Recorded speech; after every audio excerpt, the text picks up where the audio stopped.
Hello and welcome to Final Form Freaks. We are back with the Hot Tub Talks. Yeah. I'm here with Mike. Matthew. Yes. Hello. Hello, everyone. Yes, Ooh. I'm here. Kind of. Kind of.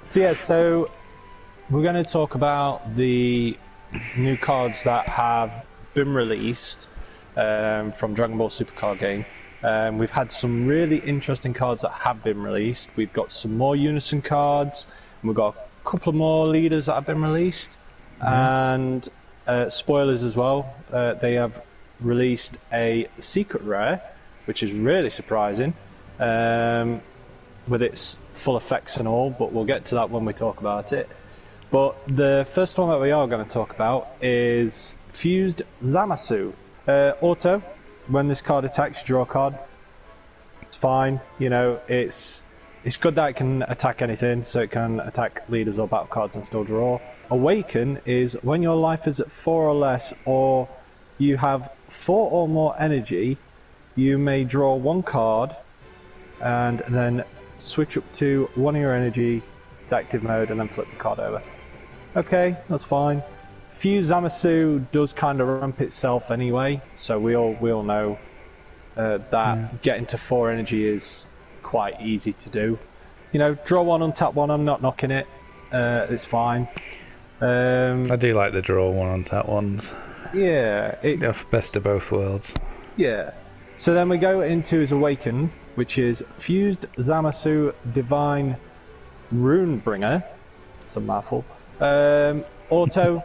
When this card attacks, draw a card, which is fine. At least he still draws. Activate main. Once per turn, you place 1 of your energy into its owner's drop area, and then you choose 1 of these effects. The first effect is this card gains dual attack. Okay, that's fine. Or you can choose 1 of your opponent's battle cards and place it at the bottom of its owner's deck. It's okay. I'm not jumping for joy over it. I'm not either. I thought when they were going to bring a new Zammis leader, I thought it was going to be like Goku Black with Fused Zammis again, or it was going to be, I don't know. I think I was just expecting something a bit more. Yeah, compared to the last one that we had, there's Goku Black and Zammis, which is you can ramp yourself and you can ramp your opponent and put 4 life to the bottom of their deck when they hit H energy.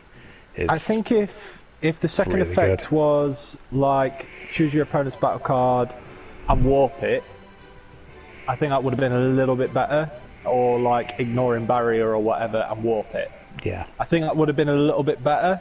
Because then it would have been like, well, there's quite a few cards that come into play that might have barrier and you want to get rid of, or if they've got a chain. You could argue with the fact that, the battle card that they're going to play, you have to put it back in your opponent's bottom of the deck. But if it's something that they can cycle through the deck and search and stuff, then it's either or. The dual attack is nice. He is a 15k leader. He doesn't gain any power on top of it, though. No, you could still do a double strike champer with him and attack twice, which could be okay. And then you could bean him as well on top of that. Yeah, so... But... Because, am I not mistaken, there is a Zammis card that gives him like plus 10k or something, isn't there, as well? Or is it plus 15? Yeah, the extra card.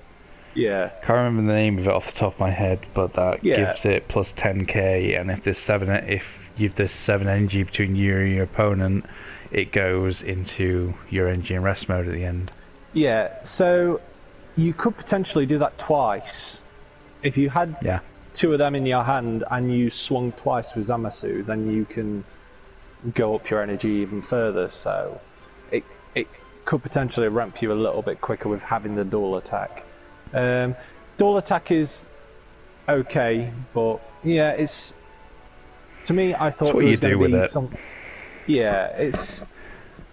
There might be some new cards that come out that might give him more support. It might be a Zammis card that gives him crit, which then that could be kind of interesting. Dual attack and giving him crit or something. yeah, we know that there is cards out there that can give you crit, like the old Shenron and so on. You know, that used to give something 5k in crit. Yeah, we know that. Or, we do. You know, there was the old Shenron that could give him, I think it's triple strike, weren't it? That you could give a leader. So the 5-drop one when you played it. Yeah, you could potentially have a Zammis with triple strike with dual attack. Not knocking it, could work. No. Does anyone play it? Not really. But, no. But the interesting thing with this is that when it's the draw one card when it attacks is not once per turn. No. So you can draw 2 off of it, swing in with dual attack. Yeah, which is kind of nice. Like I said, I'm not knocking it. It's. I think the one problem I have is that there's been other leaders that have had dual attack or triple attack and stuff like that. You know, like Baby, for instance, has it. But like you say, situation. It depends on the type of deck, but we don't know what the other cards are going to come out, and we don't know what. No. You know, there might be some other supports for Zammis or something that can do something else. So that's Zammis. It's all right. I'm not, you know, singing from the rafters about it, you know, but. It's okay. Artwork's nice. It'd be interesting to see if they're doing a foil version of it, because that in foil would be kind of nice. You know, because obviously the artwork, you've got all the lightning like around the edges at the top, and then obviously you'll see the picture on the screen as we're talking about it, so you'll get what I mean. The next leader, shall we talk about, is Trunks. Interesting that we're getting another Trunks, and it's a blue Trunks as well. But the last future Trunks was set to, though. Yeah. So let's see if he's a little bit better. So if you look on screen, as I'm probably talking about this as well. So Trunks, plain simple, there's no other explanations after his name, just Trunks. Permanent effect is during your opponent's turn, if you would add a card from your life to your hand or place it in your drop area, you may reveal it and add it to your hand instead. We'll get onto the talking of that permanent effect in a minute. Auto, when this card attacks, draw a card. Great, same as Zammis, can attack anything, you get to draw. Fine. His awaken is when your life or your opponent's life is 4 or less, which is very interesting. You may draw a card and then switch one of your energies to active mode. So if you're playing against someone who self-awakens really, really quickly, you can potentially get this guy awakened just as quick, which is really, really cool. Right, Matt, we're going to talk about this permanent effect because... before we do we have kind of talked a little bit about these cards in the process of recording this, but we haven't... There's other things that we can talk about, but first thing that we talked about, Matt's going to talk about this because we both thought about the same thing. So Matt's going to say what about the permanent effect. Well, you never take a crit again. No. Exactly. Because you just reveal it, put it in your hand. Yep. So you don't have to worry about them pesky 1-drops that have crit, or if it goes, you know, double strike crit or anything like that. You can go, oh, I'm going to lose them. No, I'm not. I'm going to go straight to my hand. Yeah. Them times where you... Like, I've even had it where I've had a secret rare in my life, and because I was playing a Wish Leader, someone critted me, and I didn't really think much of it at the time, and then he just did a crit and I thought, oh, it's not going to happen, and it ended up he ended up doing a double strike champer on me as I let it go. You know, things happen, and it ended up going in the drop. So a lot, you know, it happens, you know, but there's a lot of times that when you've had like super combos as well, and or negates, and it's like, you know, them crucial cards that you thought that you would have to get rid of, kind of not doing it with Trunks because of his permanent effect. So you're keeping it, which is kind of cool, especially with Bean. If you had Bean in your life, and you were going to take the crit, and it's like, oh, bean would have gone in a drop, but it's like, oh, you got trunks, I'm keeping the bean. So yeah, just show your opponent, put it in your hand. Yeah, which is kind of cool. Well, the Awakened side. Yeah, so the Awakened side, he still keeps the permanent effect. So on the flip side, well, obviously you'll see it in the picture, Super Saiyan 2 Trunks, Envoy of Justice. So the permanent, obviously we just said before, during your opponent's turn, if you would add a card from your life to your hand, or it's placed in a drop area, you may reveal it and then add it to your hand. So it keeps the same permanent all the way through, which is kind of cool. It doesn't lose it. Auto, when this card attacks, draw a card. Cool. Activate main. Once per turn for 2 blue, choose one of your opponent's battle cards and place it at the bottom of its owner's deck. At the end of the turn, switch up to one of your mono blue energy back to active mode. That's not bad. It gives you options, I guess. It does. It guarantees you having at least one blue energy stud to do like a dimension magic or something. Yeah, so it is activate main, and yeah, you can only do it once per turn. But for 2 blue, it's not bad. You get to choose one of your opponent's battle cards, you know, and place it in the owner's deck, and then at least at the end of the turn, you're still gaining that 1 energy back.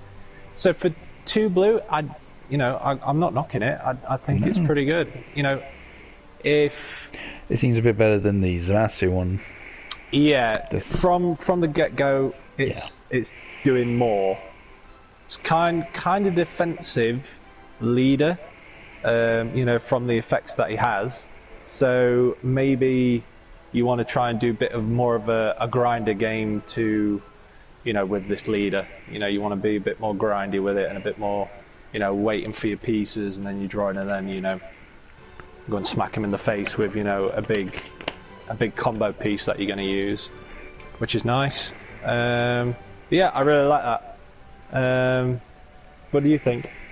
I like it. Like I say, I liked it more than the Zammis one. A lot more potential, especially with the permanent. Yeah, especially with the permanent. Yeah, definitely. Yeah. So next leader, we're going to talk about, which got released, which is a red leader, and this one is Yamcha.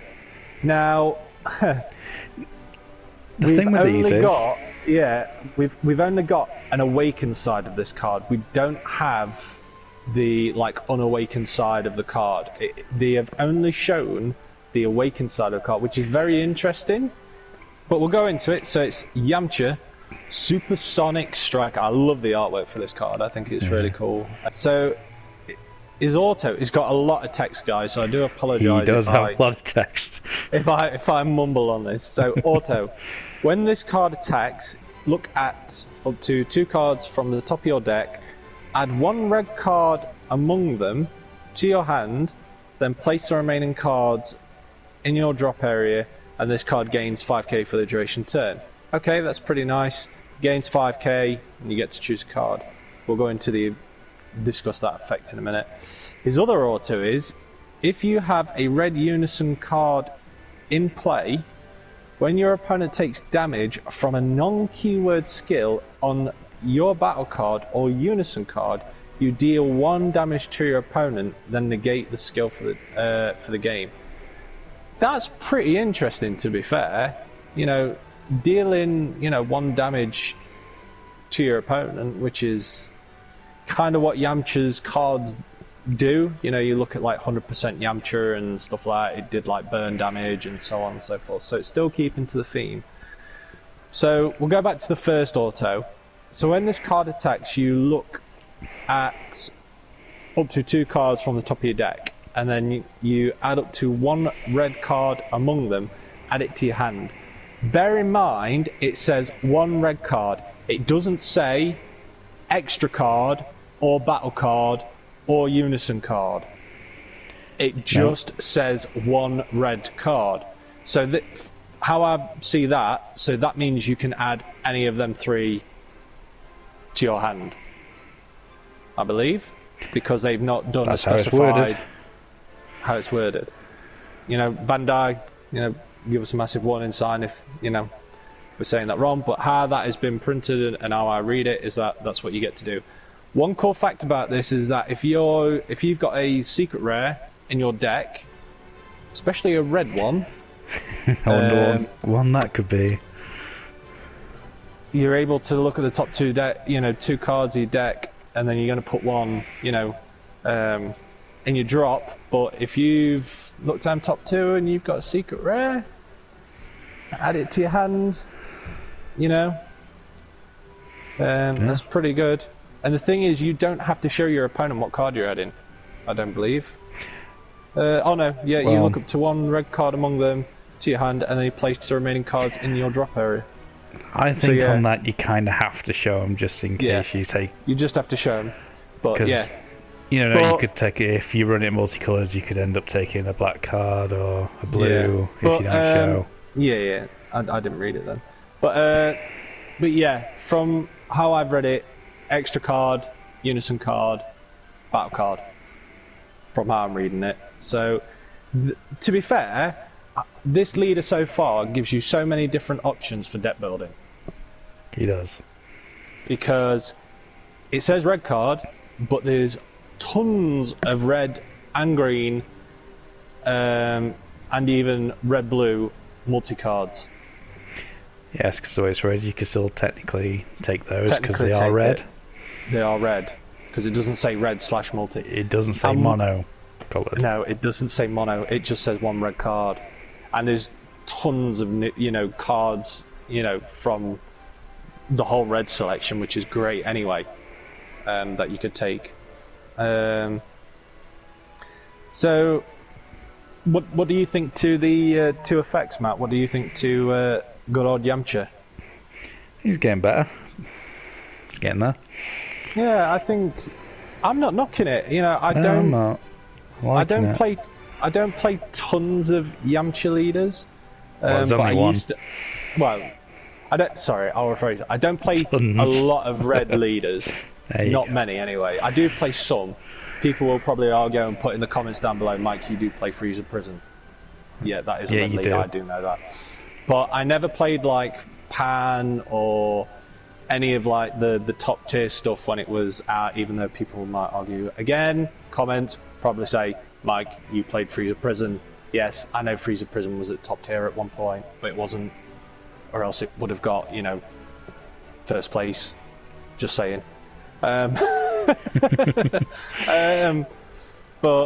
yeah, I'm not knocking it. I think he's really good. It gives you different options for deck building. You can do your red green, you can do your red blue, you can do a fair amount, and you're always it does get the 5k as well, which I'm not knocking. It comes to 20k leader, so not knocking it. But yeah, I really like it. So next one we'll talk about, which has got an awakened side. Again, not the unawakened side. So we are going to talk about Gotenks. So Gotenks has actually been released as a leader card. But it's Super Saiyan Gotenks, and this one's called Super Saiyan Gotenks Display of Mastery, which is really, really cool. Load of text again. Hopefully I won't butcher it. Auto, when this card attacks, draw a card. Great. Attack anything, draw. Standard.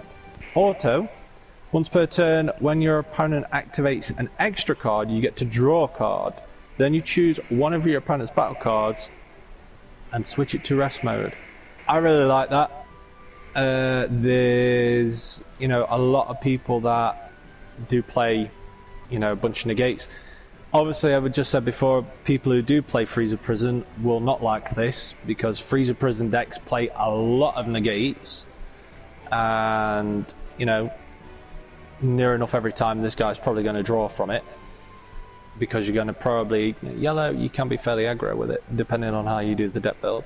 the second effect, where you get to choose an opponent's battle card and switch it to rest mode, that's okay. It doesn't get around barrier. If it got around barrier, this would be really good because you'd plus one and you'd be able to put a card with barrier from rest mode. But also, what's really good about it is that people who use Arrival, when it comes into play, you know, this auto effect, when your opponent activates an extra card, draw a card, and then you get to choose one of your opponent's battle cards, switch it to rest mode. So if they've got a blocker that doesn't have barrier that they've put into play with Arrival, or they've just got, you know, free blockers, you know, you can put it to rest mode and then kill it and get rid of it that way, which is kind of nice. His other auto is kind of interesting as well, which is once per turn, when you activate Union Fusion, this card gets 5k and crit for the turn. That's pretty good, to be fair. You know, that's a 20k. There's a lot of fusion. There's a lot of fusion cards still out there, and you know, 5k and crit, not knocking it, goes to a 20k crit leader. Pretty nice. Obviously, this doesn't affect really the chunks that we discussed earlier on in this video, but yeah, I kind of like it. What do you think? I like it. Like the first once per turn auto. So when your opponent activates an extra card, they could do it in their turn or your turn, and you get the effect in both. Yeah, seems pretty decent. I think it's definitely one of them where it's. I think because he's a yellow leader as well, which is really surprising. Yeah. Which is kind of nice. Well, the last Gotenks was green. Yeah. So, yeah, I do like it. Do like it a lot. So we'll go into. I think this is the last leader card that we're going to discuss about. This is a very interesting leader. So the next one that we're going to show, obviously you'll see a picture of it now, which is Ferocious Strike Super Saiyan Son Goku. He's a green leader, auto, burst 3. Matt's probably going to say some things about that because obviously he doesn't like bursting a lot. But you burst 3. Just to draw one card, you have to burst 3 when it attacks. Yeah. Is a bit. Yeah, I'm not into that. This could be potentially. Well, I'll go into that after. We'll talk about it now. We'll go into his activate main and battle because this is the one that's really, really interesting. Once per turn, place 2 cards from your life in the drop area. Now, a lot of people are going to go, "Ooh, what?" Yeah. Yeah. That's yeah. Wait a minute, guys. Choose all of your battle cards and your opponent's battle cards, ignoring barrier, and place them in their owner's drop area. Now, why is this leader interesting? It says activate main or battle. You can do this in your opponent's turn. You can. Which is, for me, savage. Because the fact that they think, oh, I'll just have a massive board, I'll play Jiren for instance, and I'll have tons of guys, or I'll play Bulma with a load of Super Saiyans, loads of blockers, and you go, activate battle, you swing with something, and you go, get rid of 2 cards in my life, nuke the board, and you're like, what? Like, yeah. I don't care. Just nuke everything. And then they've got no response. They've got no blockers. They've lost all that combo power. They've lost everything that they've decided to put on the board. And then when it comes into your turn, yeah, you're going to be potentially at 1 life. Do you matter? No. I wouldn't matter that at all. What do you think, Matt? I'd say about you. I thought, yeah, the same boat as you. I kind of like it, but I think it's a heavy cost. It's 2 life. Yeah. But obviously, we don't know what the unawakened side is. So you could potentially awaken at more than 4 life. Yeah. Which then you could do it at least twice. Couple of things that are interesting with this. But the one thing that I'm taking from his activate battle, let's say your opponent's tapped out, put down something really big, like a quad strike. You're at 4, or you're down to 3. You're on. They've already swung with the leader. Yeah, they've gone all in with a triple strike something, and they dump their hand to try and get it, and then you do that to get rid of it. Yep. Yeah, exactly. Could be horrible. Like, even they could have gone in with the 8-drop victory strike. The first one. They can go in with 8-drop victory strike. Get rid of it. It's anything. It's just like it's ignoring barrier, so it's literally everything that's in the game. Everything. It's just like they drop, like any big secret rares or anything. It's like not just secret rares, like Heartfelt Plea. If they've already tapped out, they've dropped that down. Let's say you don't take the crit, you let them draw 2. It's more combo power, and then you get rid of it. Yeah. It also, with the burst 3, even though not a lot of people play it, you could potentially play Kaioken with this again. Another Kaioken leader. Actually, burst 3. And you just draw one. Potentially you're getting rid of 5 cards. So let's say in one turn, if you do it. In one turn, if you did it. So like, if you did your turn, swung with the leader, burst 3, that's 3 cards. There's activate battle to clear your opponent's board, which is 5, and then drop. And then when it comes into your next turn, let's say you needed only 2 or 3 more cards for Kaioken that turn. Swing with the leader, burst 3, draw a card, play Kaioken, boom. Yeah. Alternatively, you could do it all in the same turn. Let's say you have 15 cards in there. You could swing, burst 3, and then take the 2 crits, nuke the board. And if you obviously going against anything that's got like blockers or some untapped combo power, stuff like that, you could just get rid of it and then drop Kaioken. See what happens with that. Yeah. The thing is with this leader is that if you were going to use Kaioken, you're going to have to really be very defensive with it. Oh, gotcha. Because you want to take as much life as possible. You want to take as much life as possible. Yeah. But someone might do it. If you had 2 life left, you could still do it once. See your opponent's hand, probably take that 1 negate out their hand and then swing. Yeah. It still have triple strike, so and dual attack. And 50k. Interesting build that you could do. You could do Gogeta 7 with this. No. What? No. Because then you're just going to be defensive and then board wipe them, play Gogeta 7, let them go back to 3 cards, and then they've got nothing. Essentially. Or, if you really wanted to be a bit out there, you could go Broly, secret rare. Because you take the 2 life, maybe go down to 1. And then pop one of your own 7 drops. Pop your 7 drop, and go into Broly. Secret rare Broly. So, could be interesting. I think that's all the leaders. That is all the leaders.